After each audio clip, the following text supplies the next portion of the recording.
Well, hello and welcome once again to the DCL podcast, where we're inviting you to sit back, relax, and we'll be on our way shortly.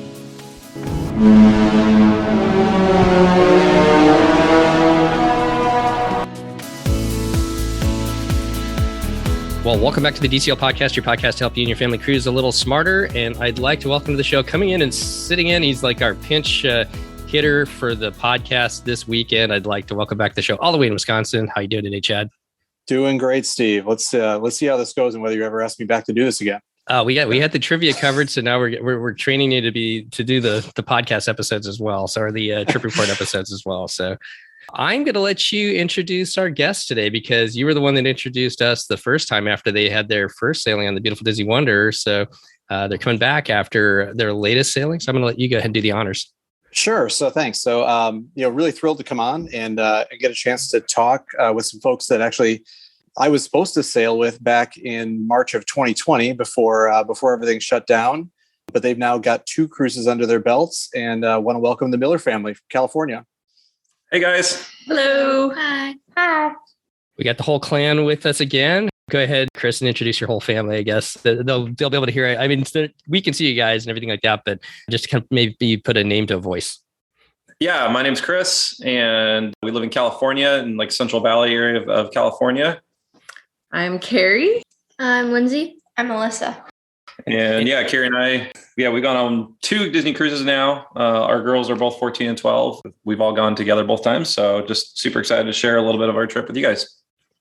Not only that, you guys run an amazing vlog over on YouTube as well called Adventures in Millerland. You want to just talk about that real quick, how you guys started that and where it's been going? Yeah, we started that, 2018 is when we started sort of vlogging, but we didn't actually start regularly uploading once a week until I think it was 2021 last summer. And so, but yeah, no, we love sharing our travels, a little bit of our life with our viewers. And it's even weird to say our viewers because the whole reason we started it, honestly, was to just kind of record family memories and trips that we went on. And we didn't have any plan to try to like launch and grow big. It just has kind of happened-ish.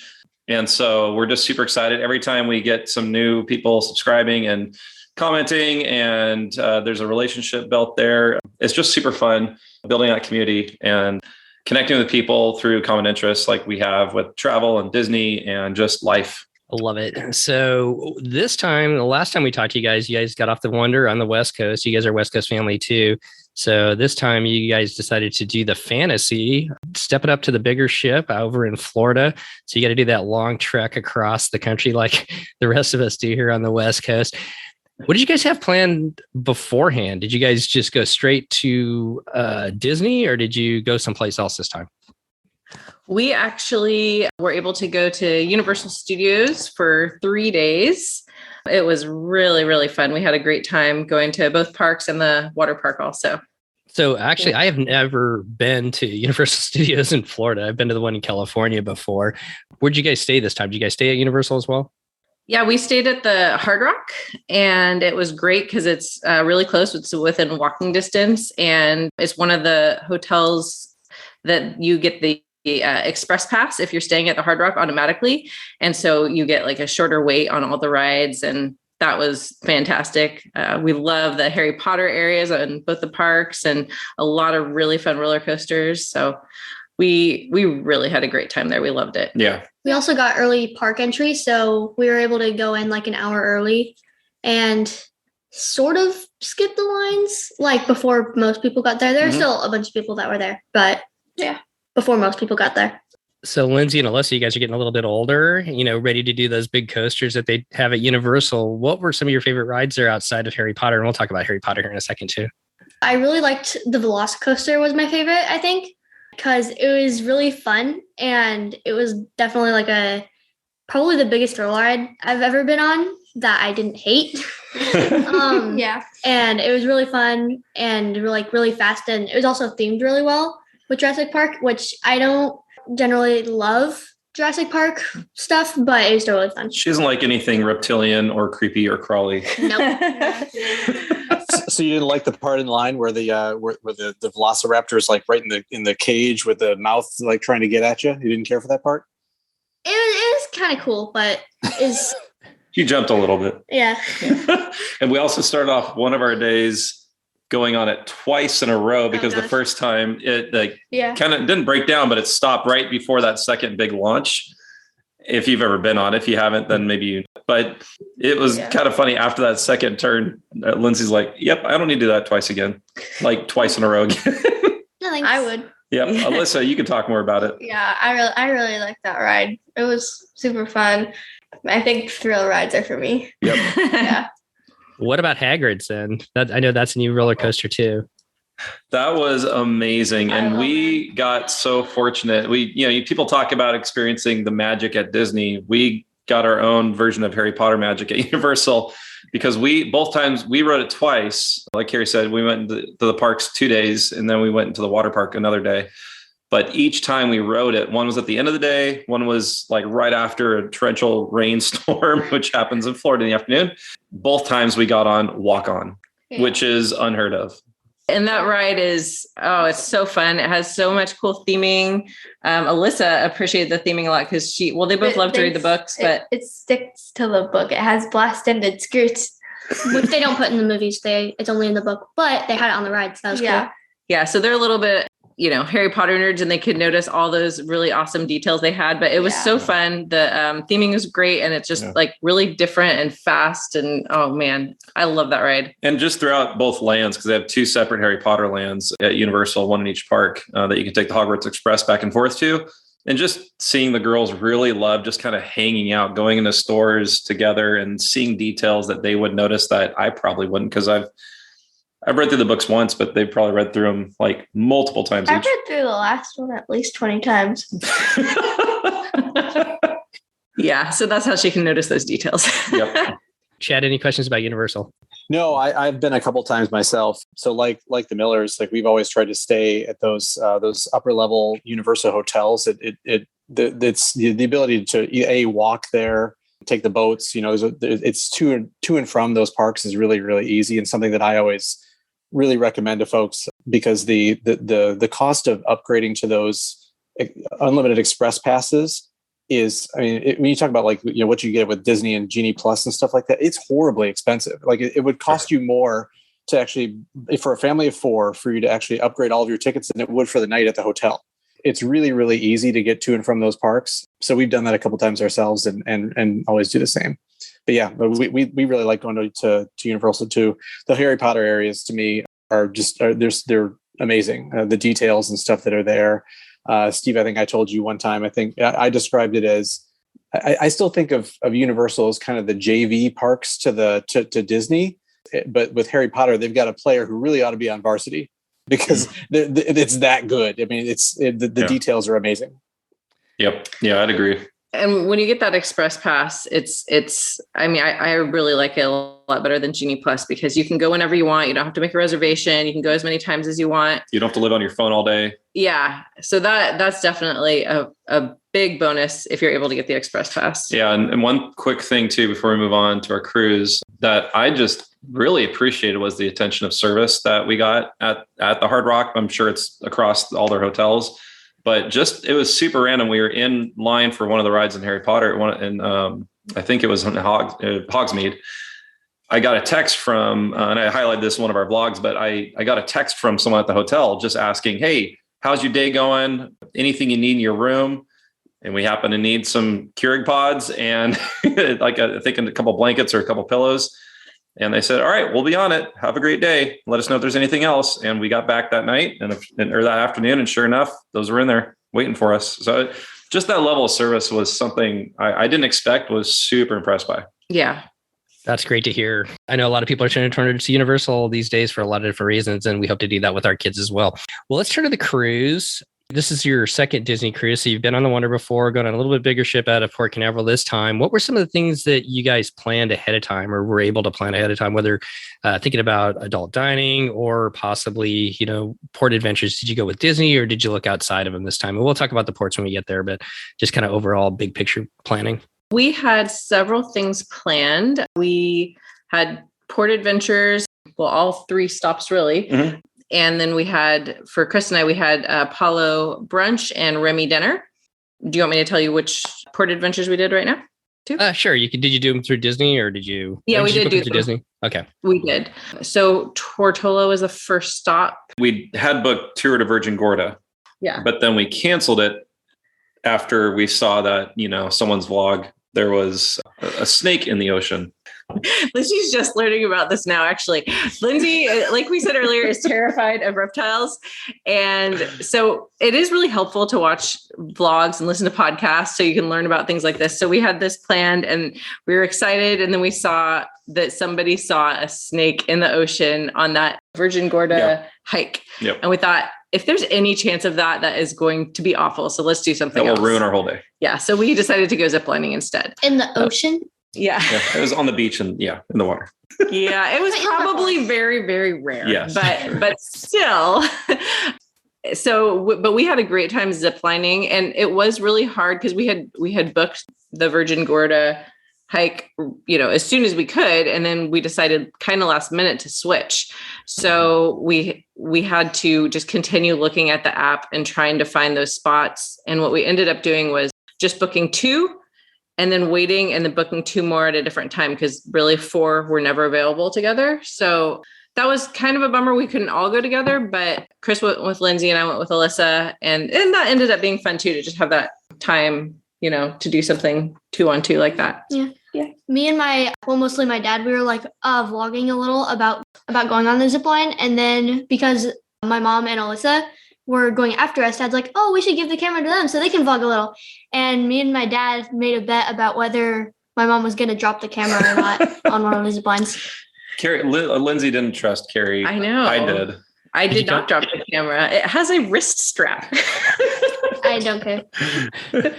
One of the families, when we just parasailed down on Castaway Key, I was like, she was like, she had her glasses on and then a hat and then her camera and everything like that. And she goes flying back. And I was like talking to Wake. I was like, she's going to lose one of the 3. What do you think it's going to be? But I didn't see she had the wrist strap on the camera. I thought it was going to be the camera, but she did not lose the camera. She lost the hat. So we had a blast ziplining. It was super, super fun. Super glad we were able to do that. You just got to be flexible if you're going to try to book something last minute, or if there's nothing available online. Just be flexible is kind of what we learned. And, we did ask to see if the last minute, if we could sneak both of them in with ours, but it just wasn't the room. And so, that's okay. We just rolled with it and had a great time. It's a really beautiful view up there when you go to the zip line. I mean, you can see at Tortola. Yeah. And you can see the fantasy, and just the water is so beautiful. It's just amazing. Even if you weren't going ziplining, just to be able to go up there and see that view is amazing. Yeah, but you have to look down for that. That's true. True. That's why it's such a good view. How long of a trip was it to get over there where you guys ziplined at? It was about 25-minute drive. Yeah. Something like that. That part's a little scary, actually. I've heard people say that's part of the experience. That part of the adventure is the ride up there, which was fairly true for us. Yeah. There's a big drop to your right of the car and you feel like you're going to go over an edge, but you don't. Especially since they're driving on the wrong side of the road. It's like, especially. Okay. How about you, Alyssa? Did you like it as well? Yeah, I did really like it. It was fun. I haven't really been ziplining. Yeah, me and her have been on some like kid zip lines that were like 10 seconds long, but this was like the first actual zip line experience we both ever had. Yeah. How long were you up there? How long did that adventure last? I think the whole thing was about, I want to say 3 hours total, like with the driving. We were probably up there maybe about 2.5 hours, 3 hours, something like that. I think those are kind of perfect days in some ways, kind of the shorter adventures sometimes. I mean, sometimes, depending upon where you are and you get the whole day off the ship and everything like that. But I kind of like it when you go hit something in the morning and then come back, relax, and enjoy the ship in the afternoon sometimes. Or if you're in one of the tropical ports, you got to do some shopping as well too. So it gives you a little opportunity to do a couple different things rather than just doing one long, huge port adventure. So Chad, why don't you get us to the ship? We kind of jumped ahead a little bit, but that's okay because we want to get the girls' opinions on some of the fun things that they got to do. Why don't you get us to the port, Chad? Sure. So when you were in Florida, how did you wind up getting to the port itself? I think you know this answer. Well, we splurged. Yep. Chris is really good at researching all the options for pretty much everything we do. And we decided to take a limo from... There's a little more backstory to this. All right. This cruise, just like Chad had mentioned when he introduced us, is this cruise was also planned in 2020, in June of 2020. or July of 2020. And so this got canceled. And so this got pushed back to this year.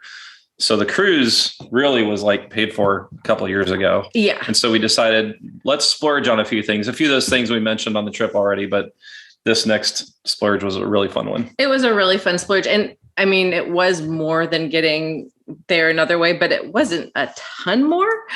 The girls' surprise when they knew that that was our limo was pretty much priceless. We rented a limo. We didn't say that yet. Oh, I thought I said that already. Okay. Sorry. Yeah, we had a very large stretch limo. And what did you guys think when you saw the limo? I was just like, how? It was really long. I felt like Kevin in Home Alone 2, like when he's coming out of the Plaza Hotel with his complimentary pizza and limo. Yeah. So that was a little bit of a loaded question because I did see your vlog and I texted Chris as I was watching and I was like, this is amazing. We've had something similar where we actually were surprised by we had hired an SUV one time, but they showed up with a limo and my daughter was mortified getting out of it because she said people are going to look at me and all sorts of stuff. That's how mom was. We ran into the exact same issue when we pulled up to Port Canaveral. I was like, oh my God, people are going to think we're something special or something. And the girl's like, they're pointing at us. I'm like, oh. You really should have packed like some big sunglasses and maybe like some feather boas or something like that. To, like really have all flair when you exited that. Next time. Yeah.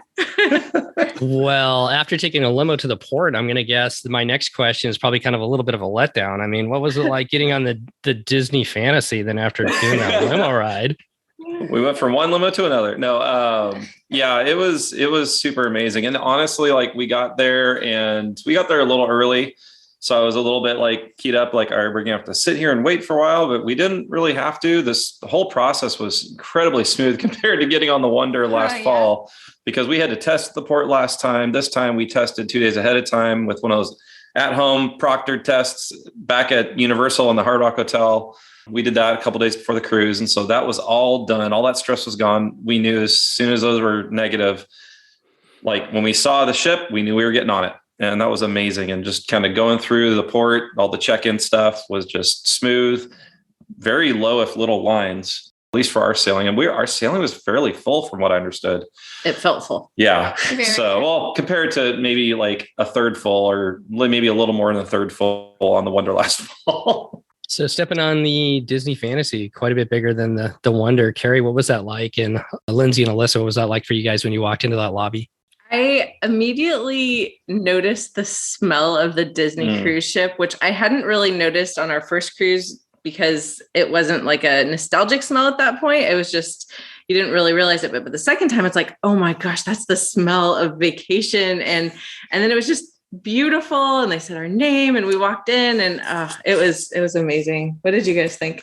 I don't really remember if the lobby was bigger than it was on the Wonder. Yes. It was? Okay. A lot bigger. That's what I thought, but I wasn't sure if I was wrong or not. But yeah, it's cool to see like the difference between like the stuff in it, because there was a different statue, there's a different like chandelier, there was like different elevators and stuff. I just kept hearing you say, it's so pretty. Yeah.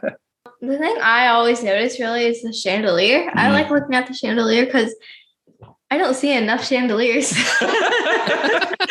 We're not super fancy people. We don't got big chandeliers at home. And they're pretty on the Disney cruise. Yeah, they are. I don't know, Chris, you might have your hands full there now. You riding in limos and everything like that. The expectations are being pushed up. They're already not going to be cheap dates. So So getting on board the Fantasy, new ship and everything like that, did you guys go explore or did you guys grab some food like a lot of people do? What did you guys do first? The plan was to get some or do a little exploring in the kids clubs. That's usually the first thing we want to do because that's when the open houses are. And Alyssa was still at the age where she could go to Oceaneers.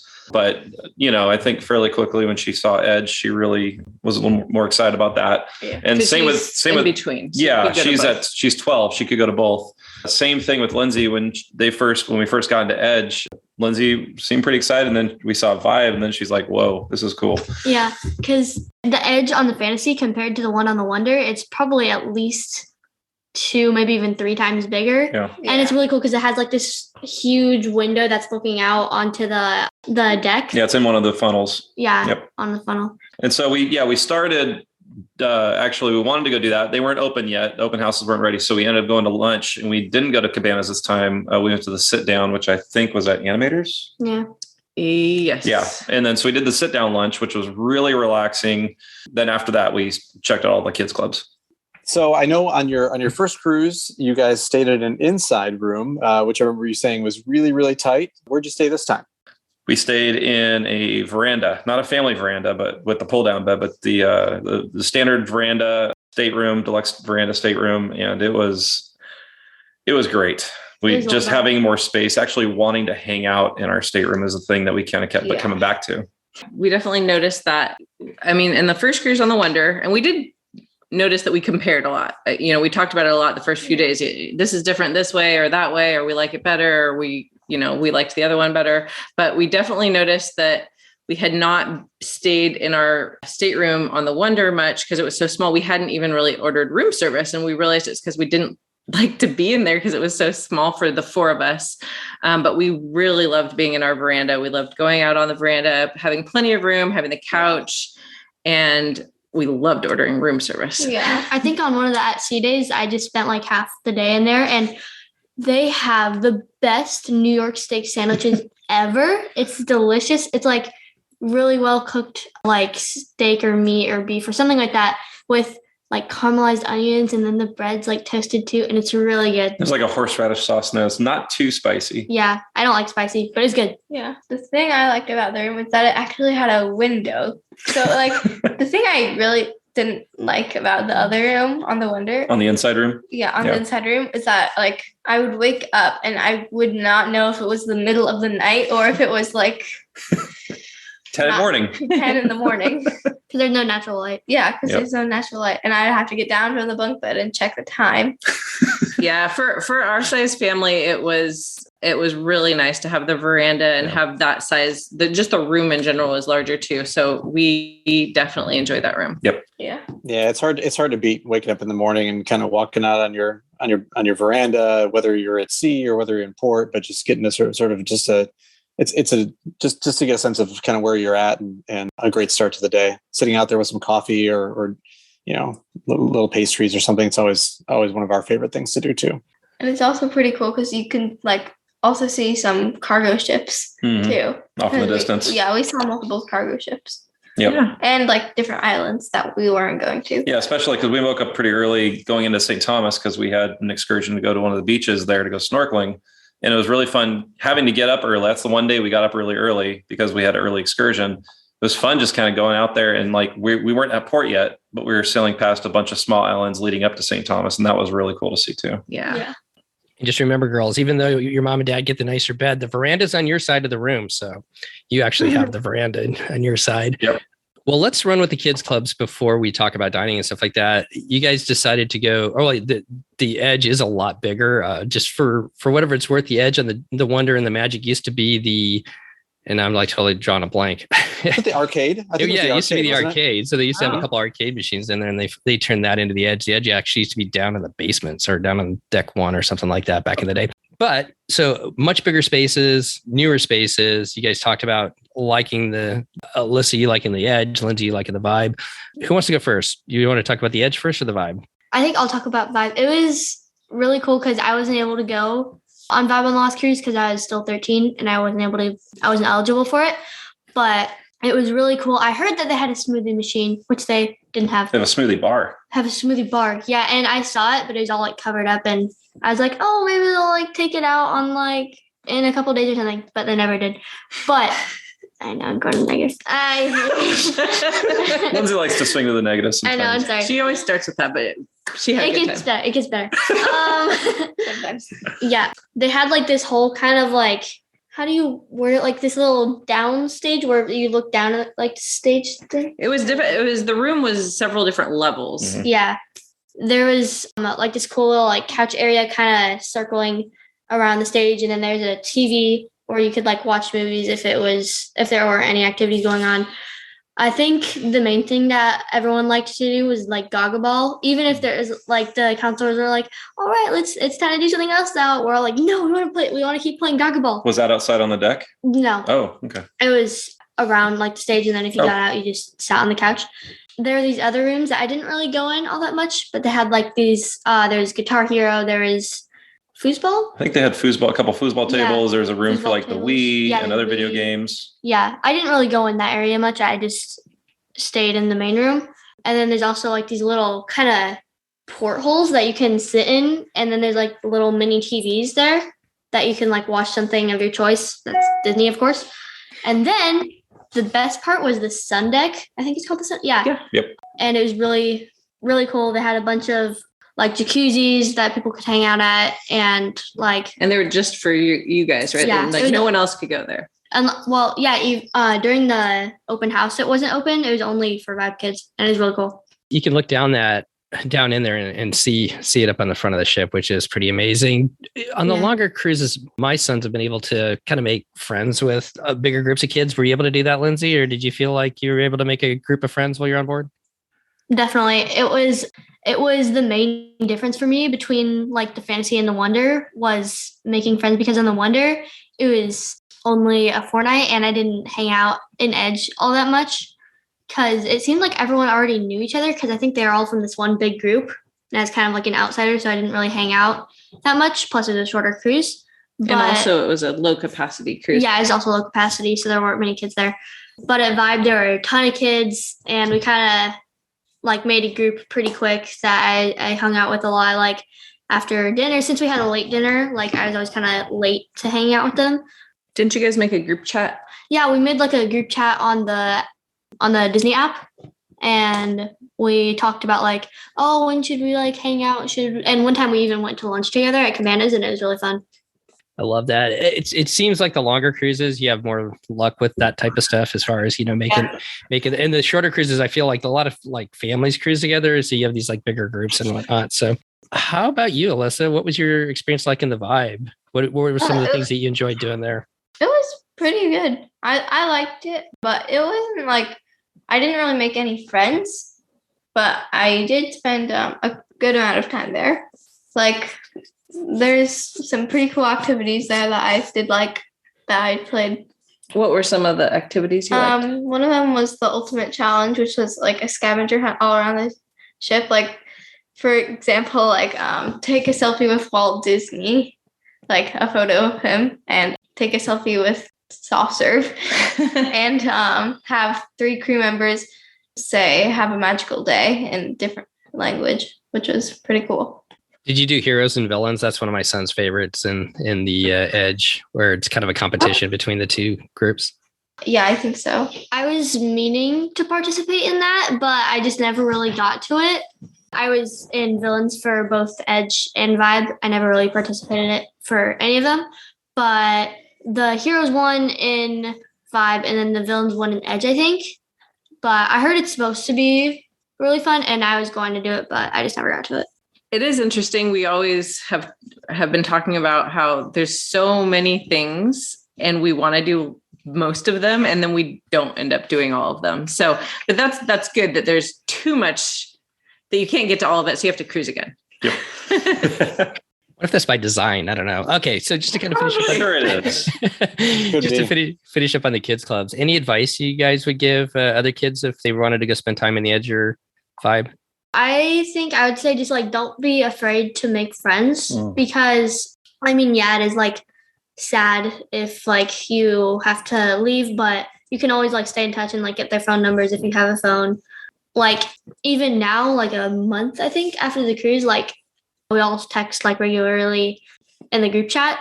I don't know, it just made my cruise experience a whole lot better having friends like my age to hang out with. And I don't know if this is why, maybe you can answer this, but I was in the Facebook group for our cruise before the cruise, and one of the moms of a Vibe kid said that her daughter was nervous about making friends. So she suggested maybe some girls could meet at a certain time on the first day. And so a bunch of girls showed up. And is that kind of how you started making friends, or was it another way? I don't really know, because all the kids are supposed to make like a Discord chat, but I didn't have Discord. So I was kind of confused on who was supposed to be there and who wasn't. But eventually there was just like this small group of a couple people that just started hanging out. And then that like And then we reached out to some more kids, and then eventually this big group was formed. Yeah, and the great thing on the ship is they can share each other's chat codes in the Navigator app, and they did that. And so Lindsay was doing that a lot. Yeah. I've seen that happening a lot more in the sailing Facebook groups where they, one of the parents sort of puts together this either Discord or some sort of like chat between all the kids so they can start to meet a little bit before they get on board. And I think you're right. It adds to the ease of the kids when they kind of get on board when they have at least made some contacts beforehand. So one of the things that my kids always really like, now they've aged out of the Oceaneers Club and Lab, is the edge and vibe takeover of those Oceaneer and areas. Did you guys happen to do any of that, to go down and check out some of the stuff that the younger kids have? I remember I was meaning to go to one of the things for Castaway Cay or Key? Key. For Castaway Cay, but since we got there a little late, like they had kind of pushed back the schedule, so I got there early and it was just Edge kids. But honestly, there were only like 2 kids there. I know there were more kids in Edge, but there were only like 2 kids there. They were just like playing ping pong with the counselors. So I was like, oh, I'll come back later, but I never really got to it. It was helpful. I know that you used it a lot for Edge and for everything. There's like a list on the Navigator app. Do you want to tell them about how you figured out when things were happening? Sure. So on the Disney Cruise Navigator app, there's a section where should I look at it? No, but it's like, the section where you can find all the activities, but you found a way to narrow it down to like Vibe or Edge activities. Yeah. You can filter it. Yeah. Because you can go on like youth activities. You can go on Edge or Vibe or Oceaneers Club or Lab. You can look at all the activities, and they have them on the board, like on the little whiteboard that they have for planning stuff. Like a physical board in the club. Yeah, in the club. But if you don't feel like going to there, you go on over there to look at it. You can just look at your phone and see what's going to happen. And if there's like one specific activity, like say you want to see when all the heroes and villains stuff is going to be happening, you can click on that, and you can, when it shows all, when you click on it, it shows all the times that it's going to be for all the different clubs and when it's going to be for every other time. Sorry, that sounds confusing. I'm still team paper navigator, but I tell you what, that app and the ability to sort of look through things and then put a heart on it and have it remind you of that, and if something is coming up, is really helpful on board. That's bailed me out a couple of times where I just forgot that I had to go to something, and then all of a sudden like, oh, I got it. It reminded me I got to go. Yeah, I definitely wish they still had the paper one just to kind of look at it. It'd be nice to glance at it, but the Navigator app is really good. But I agree. We've never had a paper Navigator, but I think that would be really cool to bring that back. There was one thing Alyssa also loved to do that wasn't kids club related, but do you want to tell them about the charms that you did every day? Oh, yeah. The complimentary charms were pretty fun. So can you tell them what that is? Yeah. So basically is it on every cruise? I don't know. We know it's on the Fantasy for sure. So we know on the Fantasy, there's like these complimentary charms every day. So like you get one charm. Like a little piece of jewelry. Like a little piece of jewelry, one charm each day. And you get like a matching bracelet that goes with it. And that was at the the jewelry store, which at least on the Wonder, I think it was Whitecaps. Diamonds and Wishes. Diamonds and Wishes is what it's called now on the Fantasy. Yeah. And on Pirate Night, there's like a little pirate ship charm, which is really fun. Yeah, so she has a whole bracelet with a charm for every day on the ship. And so that was really fun for her to be able to do that.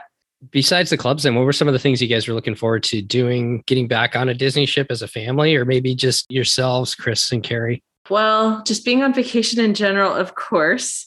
But we love the Disney cruise because of all the things that we can do together and separately. Mm-hmm. So it's so fun that we have like a few things each day that we will do as a family. And then there's times when just Chris and I will be together and the girls are at their club or with their friends or whatever. And then there's times where I'll just, be reading or doing something I like to do. And Chris is like taking a tour of the ship. I'm not as interested in that. And so we love that we can all do the things we want to do and also have like great time together. And of course the food, that's definitely a huge highlight. Show-wise, did you guys take in any of the shows in the evenings? We didn't do all of them, but we definitely did Aladdin, and that was a lot of fun. Yeah. And honestly, like if you guys have ever seen that show, which I'm sure you have, it's on a few of the ships. I think the genie made that show just super fun.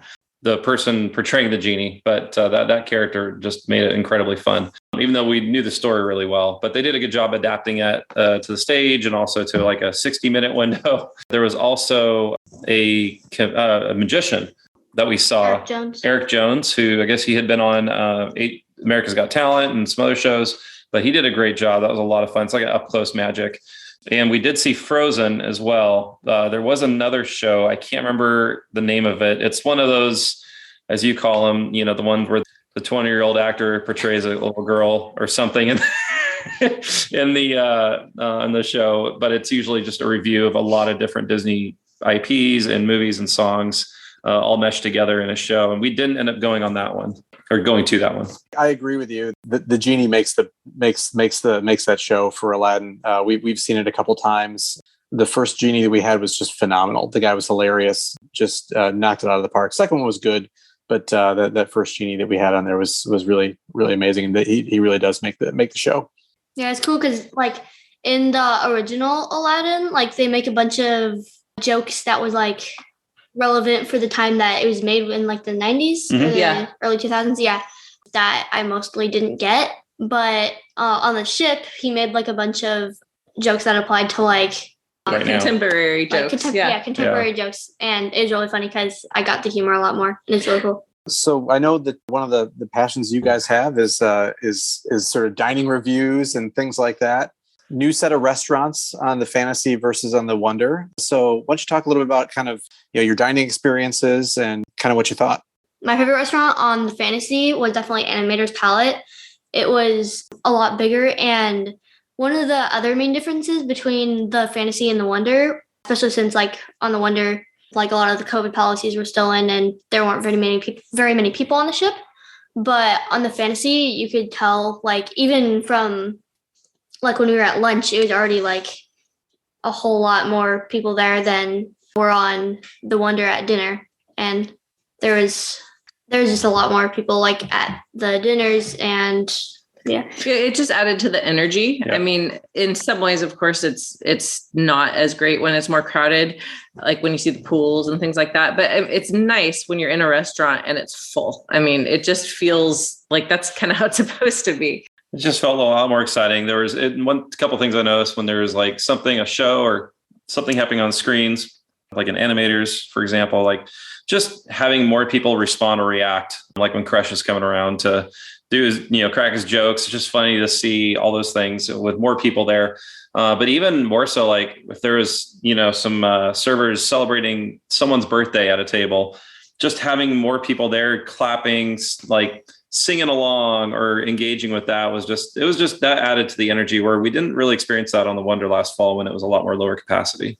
Yeah, I've heard that, especially from people that sailed on the very first ones. They were like walking around, it was almost like a ghost ship. And they were like, it was kind of cool in some ways, but that lack of energy, the energy really adds to your cruise as well. So did any, we'll talk about the service here in just a second, but did any food stand out in any of the restaurants? Did you guys have a favorite restaurant beyond Animator's Palette? I really liked going to Enchanted Garden. I think that's what it's called, just because it was new and we'd never eaten there before. And it was just, I love anything new. And so I think we do in general, but, because Triton's on the Wonder is pretty much the same as Royal Court and Animators. The Animators is great, super fun. And we had different experiences on the Fantasy than we had on the Wonder in Animators. But Enchanted Garden was just really pretty in there, and the food was really good. And that was our formal night, I think, is where we ate there the first night. And that was really fun. My favorite restaurant that was on the Wonder was Tiana's Palace. I really liked the New Orleans theme. Mm-hmm. And I think Tiana or one of the guys like went up and like performed like some New Orleans song, and it was really cool like to see the theming of that. Yep. Yeah, it is neat though that there's some differences. You don't want to just go on a different ship and not have something different. So it's neat to see the different things, even though some of the menus are similar. I have a hard time remembering specific entrees or even desserts that we got, but I know that I would order several. And that's one of the great things you can do on the cruise is it's all included. So you can get all of the appetizers if you want, and we pretty much always get all of the desserts and we share them. But I just love tasting a bunch of different things and having the option to say, well, I wouldn't normally order that, but now I know that I love it, or now I know that I will never get that again. So that's really fun for me to try so many different things. Yeah, that's kind of we just kind of stumbled into that, but that's just how we do dining on, whether it's in the main dining rooms, whether it's at Apollo, we just like to sample lots of things. And so we do that for desserts. Our servers quickly find out that we like to order like most or all of them and just each pick at them a little bit. And sometimes we order a second one if we like really love it. And it's similar with the appetizers sometimes, or even with the entrees. We definitely try not to overeat because we have done that before and that's never fun. But we super love just trying all the different foods. And it's really fun for our girls because it's a perfect setting for kids, especially to try new things without mom, like without parents, like having to worry about like dropping a bunch of money on something they may not like. Yeah. And they do have a kids menu, but our kids have not ever ordered from the kids menu. They just order from the adult menu. Adults, if they want, they can order from the kids menu. I've heard some people love to do that, but I really love the fact that our kids can try all these different things that would normally cost a lot of money at a restaurant. And they usually really like it. So like, you want to get 2 filet mignons? Sure. Yeah, go for it. Yeah, a few cruises ago, we started a thing within our family of we challenge our kids to try something new every day, something they haven't tried before. Because you're right, it's low stakes, right? When you're on a cruise, that if they don't like it, they can easily get something different or whatever. But at least it allows them a chance to sort of, branch out and try something new and that they wouldn't necessarily try at home. Before we started recording, you guys kind of mentioned that you had some challenges with your serving team this time. You want to talk about that real quick and kind of how you resolved it?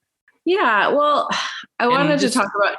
Can I just say this too? And no shade whatsoever in having this story, because I think that if you've cruised with Disney, the service is generally spectacular all across the board. But every now and then you do run into some situations where it's not always the best. I know we're talking ahead of time. Our second sailing, our head server and the drink server were kind of having a tiff with each other, and it just ended up, it was very different compared to our first and all our sailing since. So anyways, go ahead, Carrie. I'm sorry. Yeah.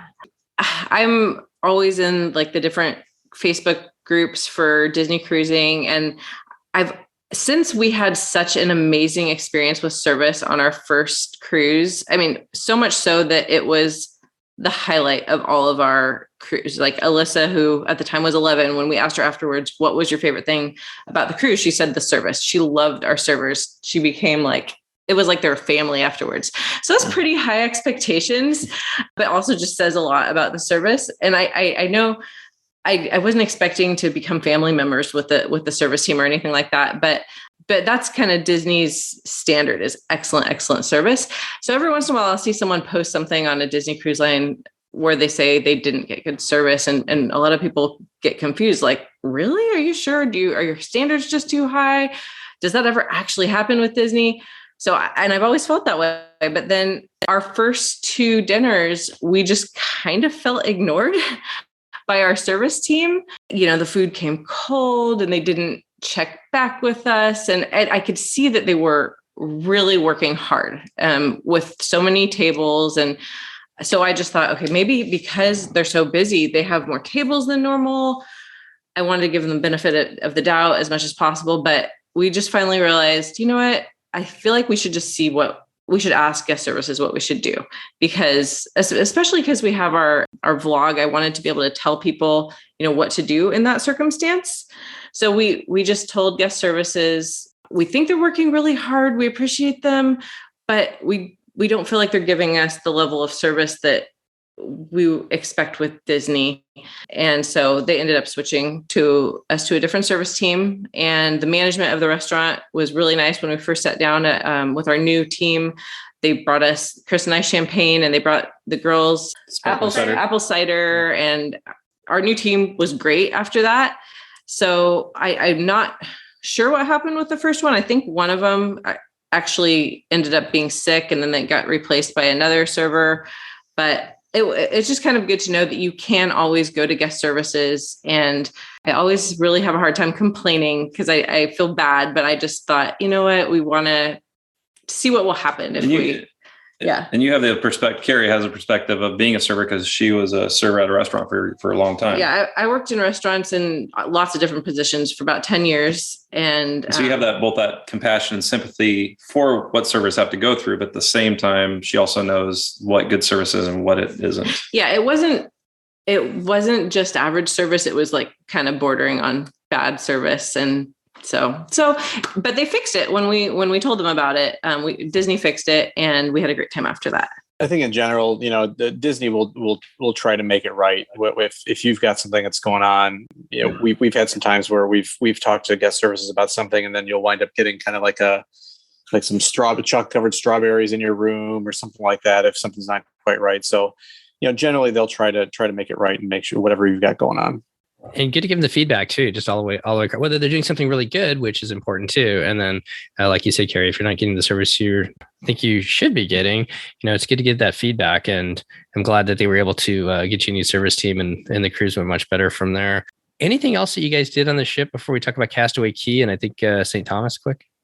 Okay, besides the main dining rooms, you guys also did Palo Brunch and Remy Dinner. Why don't you talk about that? I've heard a lot about brunch. I've heard that it's exciting to go to. Chad experienced it for the first time. Steve, have you still yet to go to Palo Brunch? It is my shtick now. I'm never going to go to Palo Brunch. I think at this point it's becoming a principle for him where he won't do it because now it's like a thing. So he can't break his streak now.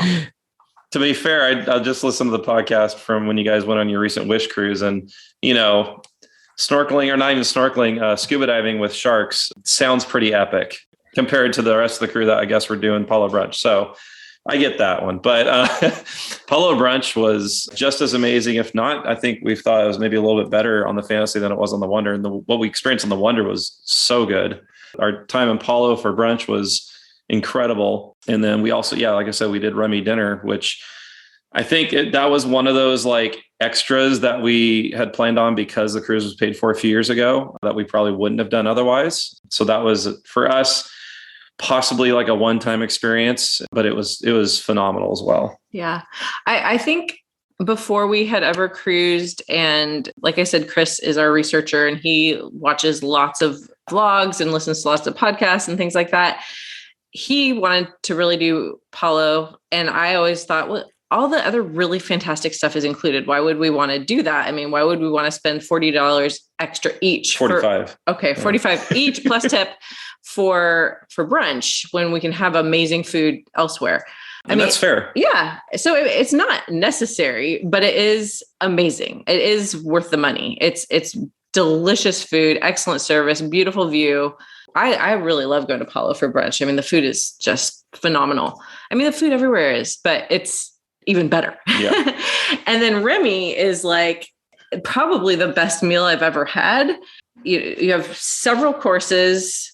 You can choose between the French menu and the American menu. And so Chris had one and I had the other and we shared. And the food was, I don't even really know what we were eating because a lot of it was in French. I mean, they explain it to you, but you still don't really get it. And by the way, I want to key on that. They do a great job. The server we had was earning his ears. And if you know what that means, he had a little ribbon on his name tag saying that means he's new to Disney. And he did an amazing job.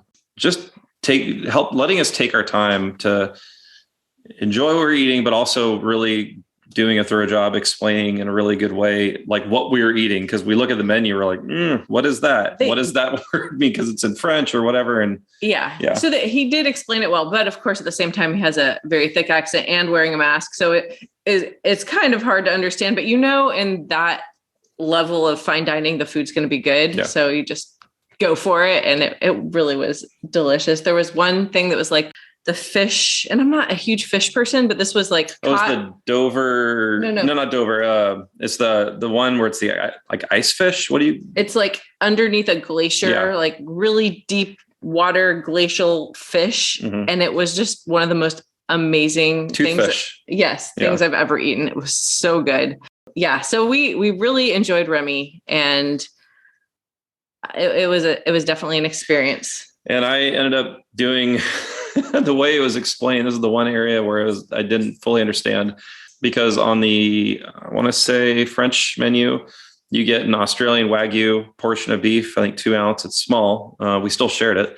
And they give you an option to also order mizayaki, I think is what they call it, but it's basically Japanese Wagyu beef, which I've heard is amazing and never had it. Always wanted to try it.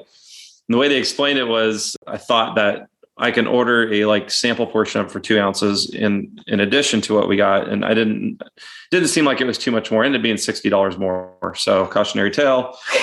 But I could have ordered a larger portion for even more. But I'm like, okay, let's go all out. Let's get it. And so they gave me a 2 ounce cut of the Australian Wagyu and a 2 ounce cut of the Japanese. And oh my gosh, it was the best bite of beef I've ever had, or probably will ever have in my life. It was. We both got 2 bites. So. Incredible. And the Japanese one was? The servers, the mizayaki, yeah. And I took our server's advice and said, don't add any, and he said, don't add any sauce to it. Just take a bite of it, enjoy it as it is. If you want to add sauce to another bite, go for it. And I took that advice. I'm so glad I did. It was so incredible. Yeah, it really was. I wouldn't normally say that 2 bites of beef is worth $60. Well, I mean, 4 bites total between the 2 of us. Yeah. And I probably wouldn't spend that money again, but it really was absolutely amazing. I think a lot of people are kind of intimidated in some ways by Remy. I know in some ways I am, as far as is going up there, but the way you kind of explained it with them, explaining and taking you through the course of the dinner and kind of giving you maybe the background of the food a little bit. It's kind of a learning, just a fun experience to go up there and something that if you've got the money on the side, it sounds like the thing to do. With the whole intimidation factor, I definitely felt that because it's a very high level of fine dining. And here's one thing that was kind of interesting because we wanted to get some wine and they have this really intimidating wine list that I don't know how to even pick. Especially the French wines. We've never had French wine Basically, before. what I wanted to do is say, I just want the cheapest bottle of red wine, or actually what I really wanted was just a glass, but it's hard to figure that out. And so the server says, let me send over the sommelier. And I'm like, oh, how am I going to ask him for the cheapest bottle of red wine you have? But we did say that, not in those exact terms. And he found a really nice way of presenting our options and didn't make us feel less than for basically asking that question. And so we did appreciate or like that. A few schlubs from the Central Valley, California that don't know a lot about wine. Did you try the Colette at all? So isn't that's the specialty drink up in Remy? I don't think so, but with the Japanese beef that we ordered, he also offered a pour of, I think that's the fancy way to say it, a pour of red wine from Skywalker Ranch. And that was actually really good pairing with that. And so we didn't do any kind of a wine pairing with our dinner, but that was really cool too, that they walked you through that and help you understand it. But that said, you are going to be invested in this meal because I think it's like $125 each, which is it's a lot of money. For me, I would consider myself a pretty adventurous eater. I'm willing to try anything. I may not eat it a second time, but I'm willing to try anything. And it's just fun to try new things that you wouldn't normally try. And that was just such a great environment to do that in. So I'm glad we did it. Don't know if we'll do it again, not because we didn't like it, but because the price is so high, but it was really incredible. Well, we touched a little bit on Tortola and ziplining there. What did you guys have planned for your day in St. Thomas? Well, St. Thomas, I was going back and forth. And after we got there to the beach we went to, I regretted a little bit of our choice, not because the beach was bad, but because it was just very windy and choppy. And so I chose Sapphire Beach for us because we looked at options and Magin's Bay or Megan's Bay. I don't know how you pronounce it, but I've heard that's a beautiful beach. We've had some friends that went there and said that was really great, but they didn't offer snorkeling. And I really want to go snorkeling. Alyssa and I want to go snorkeling. Lindsay won't go in the snorkeling typically. Doesn't like reptiles or fish. Anything that looks like it just moves in a creepy way. Eels in that case. She won't even go in the water if there's a chance of eels. So, but I wanted to go snorkeling and this one offered that included with the beach experience. So we chose Sapphire Beach. We got there and it was just really windy and the waves were pretty choppy. So Alyssa and I did go in the water. There wasn't, I think Carrie went in the water a little bit with a mask on. Yeah, Lindsay did too. We played in the waves a little. Right around the beach area though. It was just too choppy to really go out and venture out too far. So that was a little bit of a bummer. I wish we would have gone, if I knew the future and knew that the weather was going to be like, I wish we would have gone to Trunk Bay in St. John. That was somewhere we really wanted to go to for a while, but we still made the best of it and had fun. And Alyssa and I happened upon a stingray, and thankfully we didn't step on it because bad things can happen when that happens. But I saw it and caught on the camera, looked up, and I saw Alyssa flying back into the beach. Like, I'm out of here. Yeah, I wanted to stay around a little bit just to watch it because that was the first time I'd ever seen a stingray in the wild. And so it was fun to keep my distance and watch it, but then head back in. But that beach excursion, it was a lot of fun. It was just very windy. And so that was a little bit of a bummer, but you can't control that. So you make the best of it. It is kind of good to know, though. I mean, I guess it might be obvious to some people, but I heard the people going on the snorkeling adventure, theirs was canceled because of the weather that day. Mm-hmm. And when you are planning excursions, realizing there might be some sort of weather component, yep. I think if Chris would have thought of that, he would have picked a different place to go because he knew Lindsay and I weren't really going to snorkel, but it was still really beautiful. The water was amazing. And apparently there's this issue in parts of the Caribbean right now with this like sea kelp that's just swarming the beaches and we saw that at St. Thomas for sure when we pulled in, where we got off it was either St. Thomas or at Tortola, but we saw just a bunch of this like reddish brown kelp all throughout the water and then really kind of around the beach area. And then thankfully our time at the beach, there was a little bit of that, but it wasn't too bad, but I have seen it becoming an issue recently. I wonder if that has to do with, the water temperature warming up a little bit or something like that with it exploding, but who knows? You get those red tides over here on the Pacific coast when the water heats up. You get the El Nino years. You see it a lot down in San Diego. I was going to say, we did one other thing at St. Thomas, which I feel like was actually the highlight. Yeah, I agree. And it's funny because that was less expensive, but we took what is it called? Sky ride to Paradise Point. Yeah, we took the Sky Ride really close to the port. You could just walk there, but you can get your tickets ahead of time. So it's like through Disney. Yeah, it's a gondola ride up to the top of the mountain or whatever it is. And it has a beautiful view and restaurants up there. And we had a great time having some delicious food and seeing the view up there. Yeah. And that was a lot of fun too, just eating at the restaurant up there. And just they have games up there to play. They have shops you can shop up at Paradise Point. And so that was actually just a really fun time to just relax, enjoy having an amazing view of the island, amazing view of the port and the ship while just enjoying some time up there, shopping and eating good food. So that was definitely worth it to do that. If you're going to get off at St. Thomas and not plan an excursion, I would definitely recommend to others to check out that. And St. Thomas is a pretty easy place to do that into because, you walk right off the ship. You're right in, not immediate downtown, but just a lot of stuff to do right around there. And you go from there. Chad, why don't you take us to Castaway Cay? So after St. Thomas, you had a sea day, and then you finished with the jewel of the Disney cruise ports with Castaway Cay. Talk a little bit about kind of your experience in your first time at Castaway. Well, I was very pleasantly surprised. And I guess I've said a few times already about them in all these Facebook groups and seeing what everyone's saying. And I've heard some people say, I don't know what the big deal is about Castaway Cay because it's just a beach. Oh my gosh, it was beautiful. The water was amazing. It was like one of the most beautiful places I've ever been. It just blew my mind. I would like to go there every day. Yeah, I wouldn't have been mad if that was our only stop and we went there like 2 or 3 times. And this is where Lindsay and I are similar. It's hard for me to avoid this negative thought I had about Castaway, and it has nothing to do with Castaway, but because our itinerary that worked out the way it did and the tides were against us, we didn't pull in, at least on the Eastern Caribbean itinerary, we didn't pull into Castaway and get off the ship until 11 a.m. And so that was I didn't expect that. And so that was a bummer. We definitely didn't have as much time on the island as I would have loved to have. And so, on one hand, you get to watch the ship pull in, but you're looking at your watch, waiting for them to make the announcement so you can get off the ship.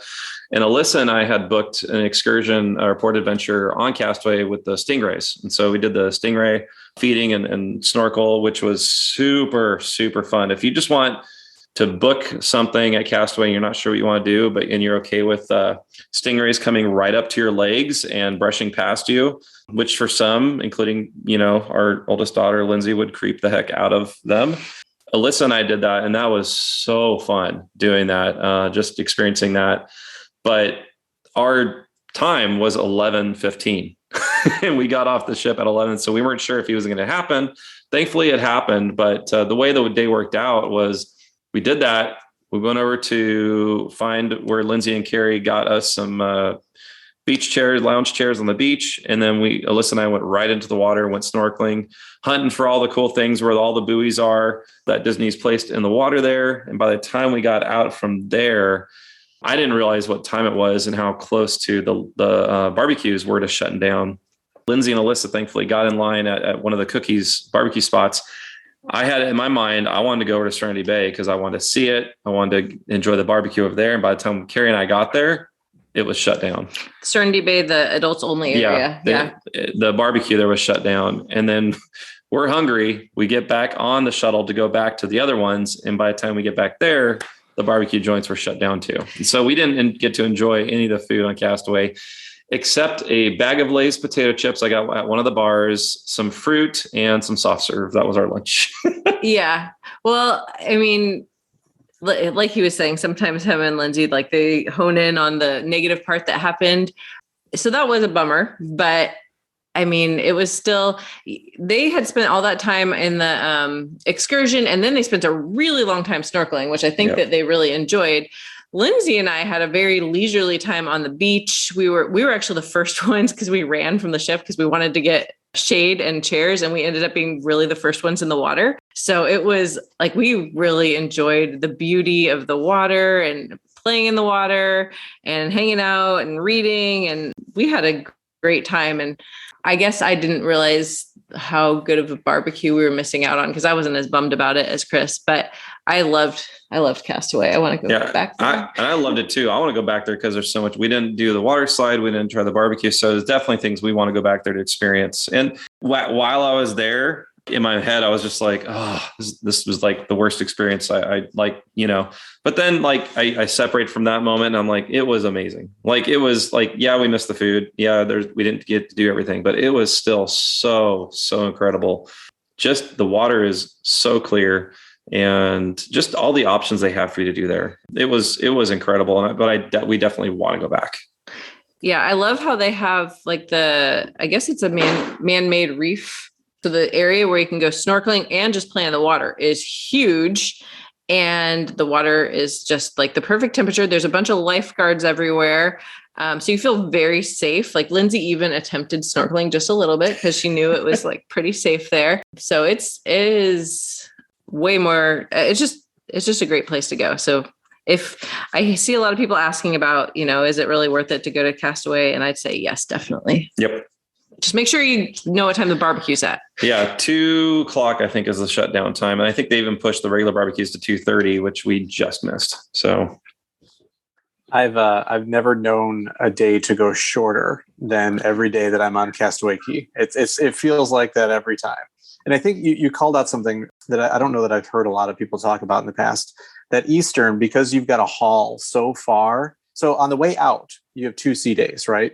But you get one on the way back for almost the same distance. So you are the ship is hauling. It is almost at max speed to get from St. Thomas or wherever it is. Sometimes they're at St. Martin or wherever they're out in the Eastern Caribbean to get back to Castaway. So it does mean usually a later arrival into Castaway. And especially given that that's your last day on the cruise, generally, it makes for a really, really busy day. So sometimes you can take advantage of the morning, kind of doing some of the packing that you wouldn't necessarily have to do when you come back on the ship to try and make sure you can enjoy the island for as long as you can. But that really is, you're right. That's something that I don't hear a lot of folks talk about, is that the Eastern really means for a late arrival into Castaway, more so, I feel like, than on the Western side. Yeah, I think it's good for people who aren't familiar with that or aware of that, which no reason you would be unless you hear about it. And so glad that we can mention that, but just plan and plan your day accordingly. And, for us, it was, don't try to pack so much in when you get there. Do some fun things, but then make sure you hit up the lunch spots and do all that so you have time for the rest, before you get back on the ship. But so needless to say, the first thing we did back on the ship is order room service.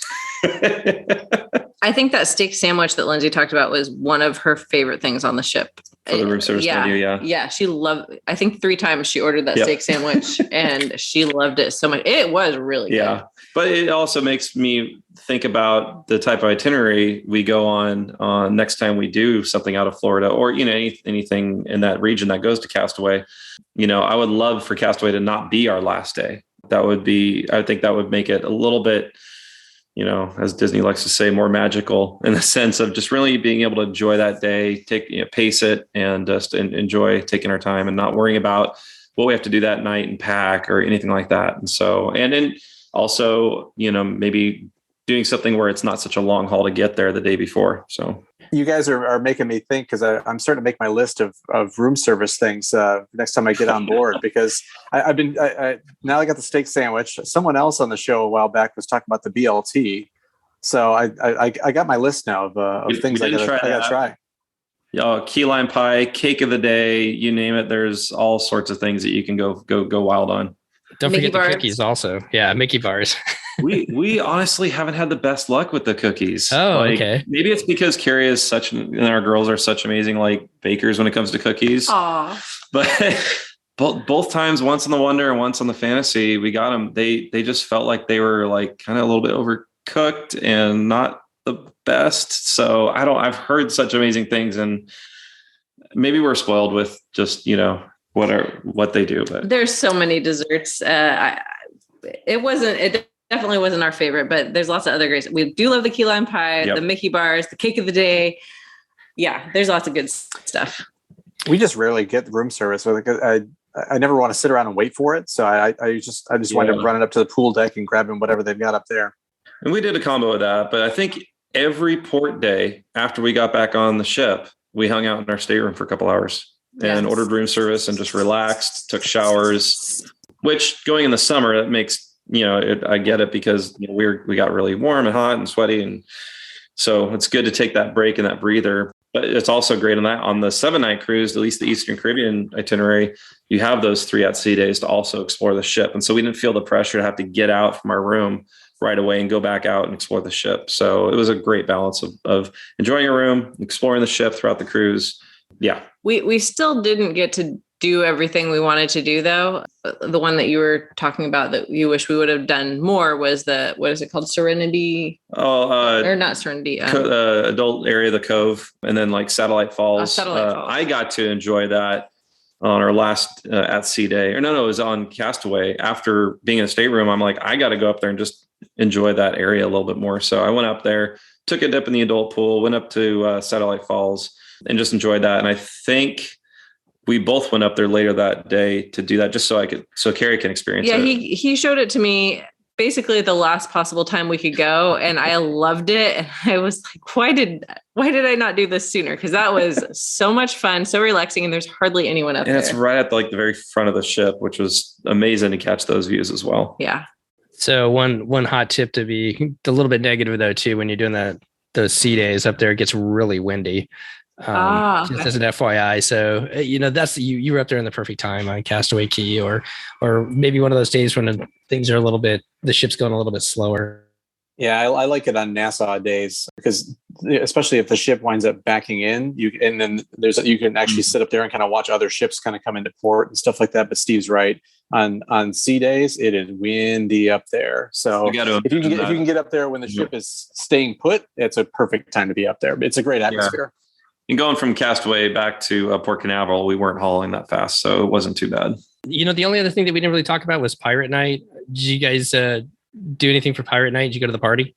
We really enjoyed, the thing we enjoyed the most was the Vibe Kids did what do they call it? A flash mob. They did a flash mob dance right after the fireworks were over, and they have a kind of a dance party on the main pool deck. After the fireworks, they just start playing music, and there's a bunch of people dancing, having fun with that. They did a really fun flash mob that Lindsay was able to participate in. And then afterwards, Alyssa went down there, kind of joined everyone, just had fun. Yeah. So it was fun. The fireworks and then all the dancing and the flash mob and just the energy. That was super fun. Yeah. And for our girls, the age they're at, we checked out I don't know what the difference in the names are, but there was a kind of a pirate deck party where all the Disney characters were on stage and singing and dancing. And that was kind of fun, but it definitely more focused in on younger kids, I think. And so for us, we kind of hung out in the back and just kind of watched a little bit, and that was okay. That was before dinner. But then after dinner, there was another deck party leading up to the fireworks. And that was fun, but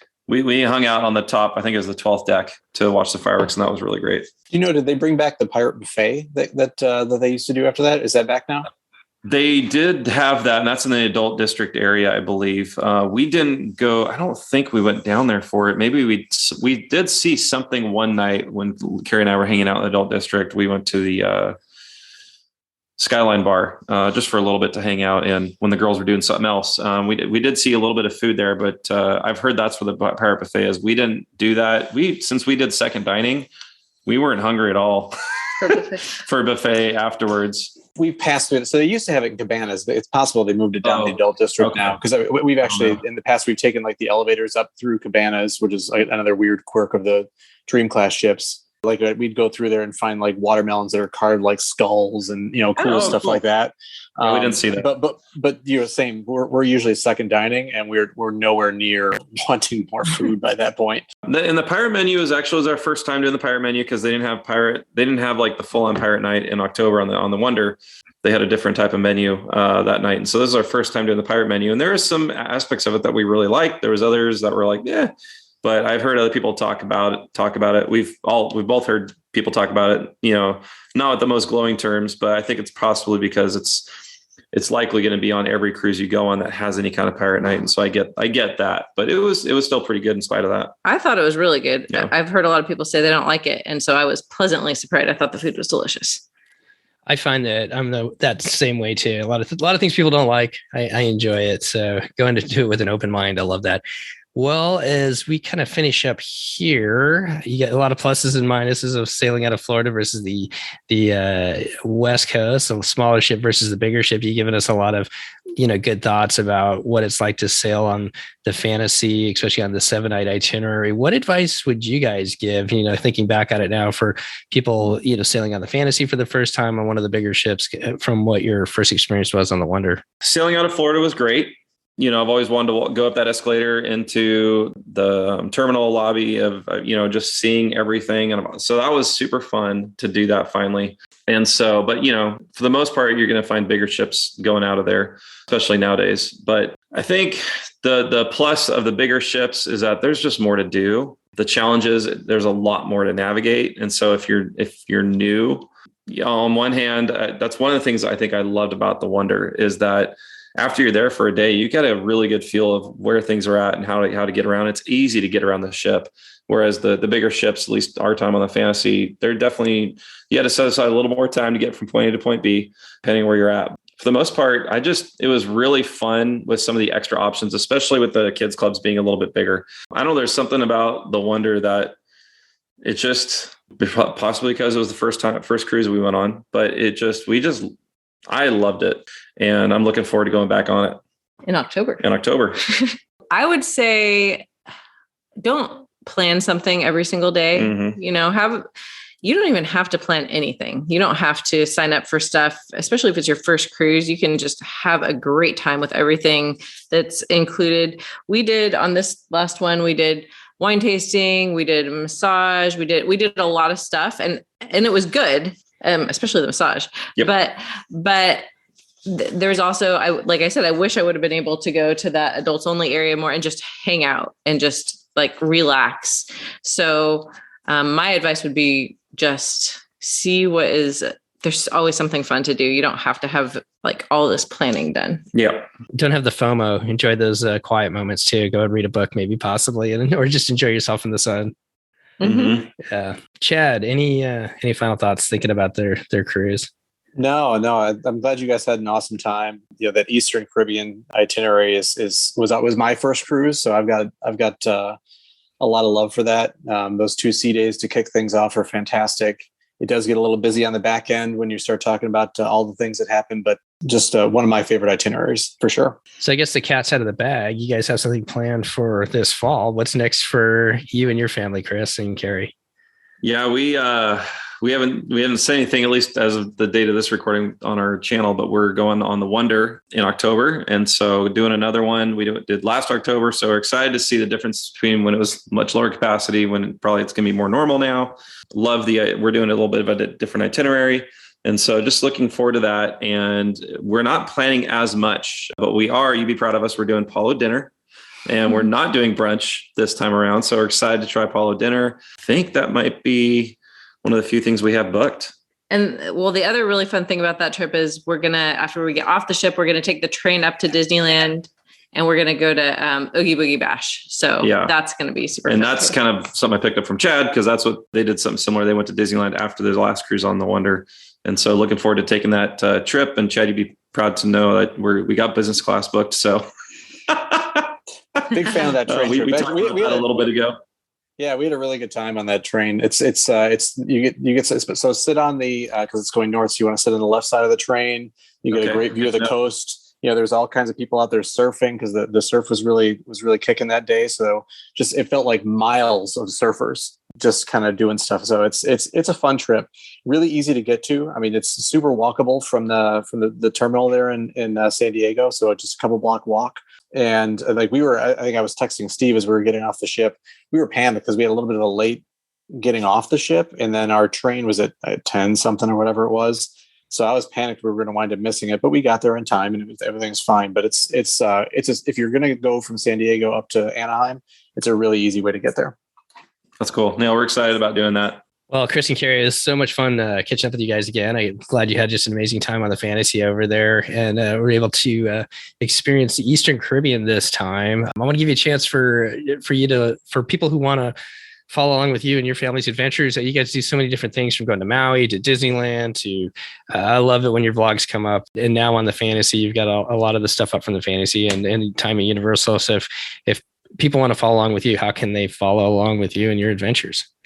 Yeah, the places we're most if you want to say active is definitely on YouTube. We got our YouTube channel on there where we do vlogs. We post everything up once a week on Saturday mornings. And so, we love just connecting with people. That's one of the really awesome things about sharing our vlogs, is just connecting with people, whether they have questions or just, want to share a little bit of their experience with us on there. It's just fun to do that and connect with people in that way. So YouTube, it's Adventures in Millerland, all kind of, one phrase that they can search on there. We're also on Instagram and Facebook, but mostly we're, and Instagram's another great place to connect with us as well. And so we try to post a little bit more there than we do on YouTube, in the sense of we try to share a little bit, like a snapshot of our lives as well, not just when we travel. And so, but it's just, like I said, it's been super fun connecting with people. And we are also booked on another cruise on the Magic in March, which is a viewer cruise with our friends who have another YouTube channel called Leg Life, and our Z-Roll, some other friends of ours, the Zachmans, and a few other content creators that are all kind of going together, but also with a bunch of people who are connected with our channels. And so that's going to be really fun. It'll be fun to cruise as friends, but we have a couple hundred people booked on that that are all connected with our channels. So it's going to be interesting, but I think a lot of fun. Yeah. We have not done a podcast cruise yet, but I can tell you, just getting off the Wish with Chris and Christy and their families and Lake and Katie too, and then being able to sail with Chad over spring break. That's the best, when you can experience, travels like that on Disney Cruise Line or whatever kind of adventures you are with friends and share those experiences together. I think you just have an amazing time. So I can't wait to follow along with that. Yeah. And I was thinking of you guys after I heard your podcast. I'm like, you guys should do a group cruise. I think that would be super fun. We do. I think it's in the works. We are talking about it. It's just now we just need to figure out when we're going to get that done. So I can't wait to follow along. Well, once again, Chris, Carrie, thank you so much for coming on and sharing your experiences. Chad, thanks for helping me out today. I want to wish you all the best as you sail on that Halloween on the high seas down on the Disney Wonder, and then head up to Disneyland for Oogie Boogie Bash. Sounds like just an amazing fall. And I can't wait to watch the vlogs when you come out. And if you want to come back and talk about your experiences on the Wonder, we would love to have you back on afterwards as well. Great. Yeah, I can tell you all about Paula Dinner. Perfect. All right. All the best to you guys. Enjoy the rest of the summer, and we'll talk to you soon. Thanks, guys. Great hanging out with you. The DCL podcast is not affiliated with the Disney Cruise Line, Walt Disney Company, Adventures by Disney, or Run Disney. All of the opinions expressed on our shows are those of the hosts and the guests who appear on the show. If you have any questions about any of these products, please contact the Walt Disney Company.